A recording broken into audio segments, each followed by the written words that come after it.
যোৰহাটত চলিব সুদখোৰ বিৰোধী অভিযান। যোৰহাট আৰক্ষীৰ ওচৰত সুদখোৰৰ তালিকা। অভিযানৰ আৰম্ভণিৰ আগতেই যোৰহাটত বিভিন্ন শ্ৰেণী ব্যক্তিৰ প্ৰতিক্ৰিয়া। যোৰহাটত অতি শীঘ্ৰেই চলিব সুদখোৰৰ বিৰুদ্ধে অভিযান। ইতিমধ্যে যোৰহাট আৰক্ষীয়ে যোৰহাটত সুদৰ অবৈধ ব্যৱসায়ৰ লগত জড়িত প্ৰায় 2জন সুদখোৰৰ এখন তালিকা প্ৰস্তুত কৰিছে। বিশেষ সূত্ৰৰ পৰা জানিব পৰা মতে এই তালিকাত নাম আছে প্ৰতিষ্ঠিত ব্যৱসায়ী আৰু ৰাজনৈতিক নেতাৰো। উল্লেখযোগ্য যে যোৰহাটত সুদখোৰৰ মানসিক নিৰ্যাতনৰ বলি কিশোৰ বৰঠাকুৰ নামৰ এগৰাকী ব্যৱসায়ীয়ে নিজা ব্যৱসায়িক প্ৰতিষ্ঠান আত্মহত্যা কৰাৰ ঘটনাৰ পাছত সমগ্ৰ ৰাজ্যখনত মুখ্যমন্ত্ৰীৰ নিৰ্দেশত চলি আছে সুদখোৰৰ বিৰুদ্ধে অভিযান। যোৰহাটত কোন পৰিব আৰক্ষীৰ জালত নে পুথি খলিখনা ধৰিয়ে নিজৰ দায়িত্ব সামৰিব যোৰহাট আৰক্ষীয়ে, এয়া সময়হে কব।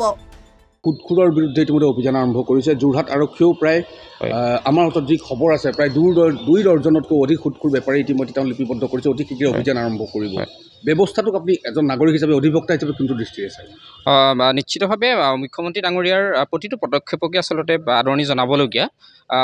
শেহতীয়াভাৱে যিটো সুদখোৰৰ বিৰুদ্ধে যিটো ব্যৱস্থা লৈছে আদৰণি জনাইছোঁ। আৰু সঁচা কথা ক'বলৈ গ'লে এই সুদখোৰবিলাকৰ কাৰণে আচলতে বহুত মানুহৰ জীৱন বিপৰ্যস্ত হৈ পৰিছে, য'ত যিটো ইলিগেলি বিজনেছ কৰি আছে আচলতে বহুতে দেখা যায়। গতিকে এই ইলিগেলি যিসকলে বিজনেছ কৰি আছে বা সুদখোৰসকলক নিশ্চিতভাৱে আইনৰ যোগেদি নিশ্চিতভাৱে বিহিতভাৱে যাতে ব্যৱস্থা ল'ব পাৰে, এইটো ক্ষেত্ৰত আমি সচেতন নাগৰিক হিচাপে আহ্বান জনাম। আৰু এটা কথা চাওক, আমাৰ যিখন আছাম মানি লেণ্ডাৰ্ছ এক্ট 1968 আছে, তাত স্পেচিফিকেলি এটা কথা কৈছে যে যিটো মানি লেণ্ডিং যিটো বিজনেছ, এই বিজনেছটো এজন ব্যক্তিয়ে কেৰি কৰিব পাৰিব যেতিয়া তেখেতৰ হাতত এখন ভেলিড চাৰ্টিফিকেট থাকে, ৰেজিষ্ট্ৰেশ্যন এখন চাৰ্টিফিকেট থাকে। গতিকে চাৰ্টিফিকেটখন যদি নাথাকে বা এই ৰুলটো যদি কণ্ট্ৰাভিন কৰে মানুহজনে বা ব্যক্তিজনে যোনে বিজনেছটো কেৰি কৰে, তেওঁ নিশ্চিতভাৱে ফাৰ্ষ্ট ষ্টেজতে তেওঁ চিম্পল ইমপ্ৰিজনমেণ্ট হ'ব পাৰে, য'ত তেওঁ 3 মাহলৈকে তেওঁ জেল বা ইমপ্ৰিজনমেণ্ট হ'ব পাৰে, আৰু তাত উপৰিও ফাইন এক্সটেণ্ড কৰিব পাৰে, ইয়াত ফাইন লগাব পাৰে। শেহতীয়াভাৱে এজন ব্যক্তি সুদখোৰৰ পালত পৰি তেওঁ আত্মহত্যা কৰিবলগীয়া হৈছিল।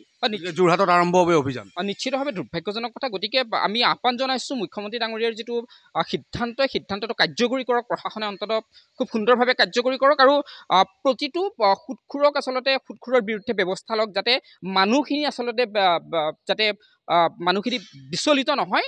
যিসকল মানুহ অভিযুক্ত, যিসকল ভিক্টিম, সেইসকল যাতে ন্যায় পায়, এইটো বিচাৰিছোঁ। গতিকে মুখ্যমন্ত্ৰী ডাঙৰীয়াৰ এই পদক্ষেপটোক আদৰণি জনাইছোঁ আৰু এই পদক্ষেপটোৰ বাবে চৰকাৰক ধন্যবাদ জনাইছোঁ। ৰাজ্যত মুখ্যমন্ত্ৰীৰ নিৰ্দেশ অনুযায়ী সুদখোৰৰ বিৰুদ্ধে ইতিমধ্যে ব্যৱস্থা গ্ৰহণ কৰা হৈছে। ৰাজ্যৰ বিভিন্ন প্ৰান্তত সুদখোৰক আটক কৰা হৈছে। যোৰহাটতো প্ৰায় 2 ডজন সুদখোৰৰ নাম ইতিমধ্যে যোৰহাট আৰক্ষীয়ে সংগ্ৰহ কৰা তথ্য পোৱা গৈছে। যে সুদখোৰৰ কাৰণে ইতিমধ্যে বহুজনে অকালতে নিজকে মৃত্যুবৰণ কৰিছে। সমগ্ৰ প্ৰক্ৰিয়াটোক আপুনি কেনেদৰে বিচাৰিছে?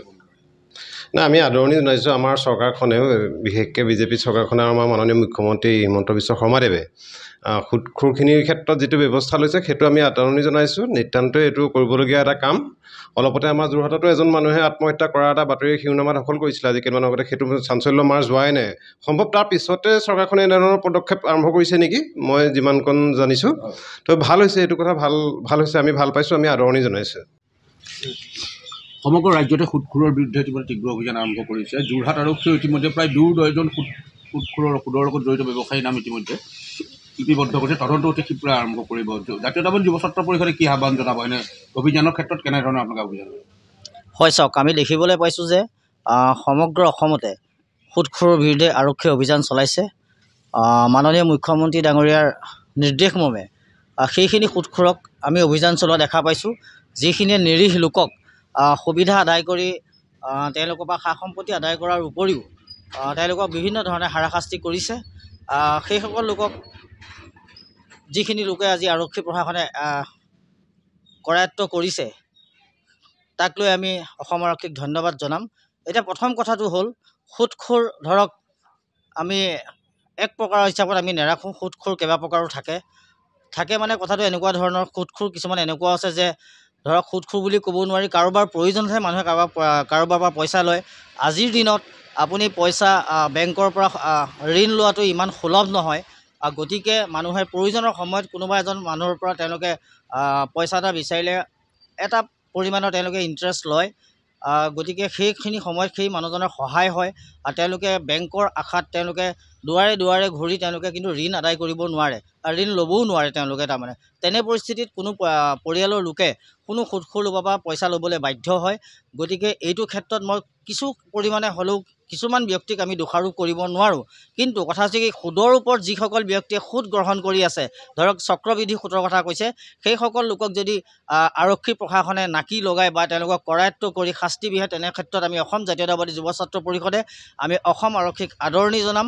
আৰু এটা কথা আমি সেই সুদখোৰ লোকক আমি জনাব বিচাৰিম যে আপোনালোকে দুখীয়া নিচলা লোকক তেওঁলোকৰ সম্পত্তি অধিগ্ৰহণ কৰি তেওঁলোকৰ মৃত্যুৰ মুখলৈ ঠেলি দি পানি আপোনালোকে টকা পইচা আয়ত্ব কৰিবলৈ চেষ্টা নকৰিব। হয়, আপুনি পইচা দিছে, আপোনাৰো কষ্টপাৰ্জিত পইচা, গতিকে তেওঁলোকক দিছে, তাৰ বিনিময়ত যদি আপুনি কিবা এটা বিচাৰিছে, আপুনি সেইটো আশা নকৰিব যে গোটেই পৰিয়ালটোক আপুনি সৰ্বশান্ত কৰিব। আপুনি সেইটো নহয়, আপুনি মিনিমাম কিবা এটা ইণ্টাৰেষ্ট আপুনি গ্ৰহণ কৰক। গ্ৰহণ কৰি পানি আপুনি নীতি বহিৰ্ভূতভাৱে কিন্তু কাম নকৰিব। কাৰণ লেণ্ডিং মানিটৰিং বুলি এখন আইন আছে, মানি লেণ্ডাৰিং বুলি। গতিকে সেই আইনৰ অধীনত যদি আপোনালোকে কাম কৰে, তেতিয়াহ'লে আপোনালোকে আমাক ক'বলগীয়া কোনো কথা নাই। কিন্তু নীতি বহিৰ্ভূতভাৱে যদি আপোনালোকে সুদ লৈ পানি মানুহক মৃত্যুৰ মুখলৈ ঠেলি দিছে, তাত কিন্তু আমি অসম জাতীয়তাবাদী যুৱ ছাত্ৰ পৰিষদে আমি ধিক্কাৰ জনাইছোঁ। সমগ্ৰ ৰাজ্যত এতিয়া সুদখোৰৰ বিৰুদ্ধে আৰক্ষীয়ে তীব্ৰ অভিযান কৰাৰ পাছত এইবাৰ পাল পৰিব যোৰহাটত। যোৰহাটত ইতিমধ্যে প্ৰায় 2 ডজনতকৈ অধিক সুদখোৰ বেপাৰীৰ নাম ইতিমধ্যে যোৰহাট আৰক্ষীয়ে সংগ্ৰহ কৰাৰ বিষয়ে জানিব পৰা গৈছে।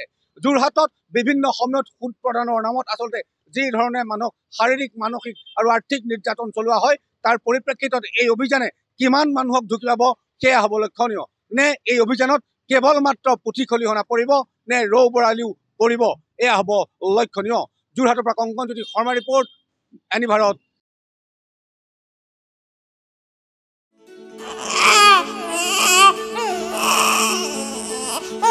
অভিনন্দন, আপোনাৰ এজনী ছোৱালী জন্ম হৈছে।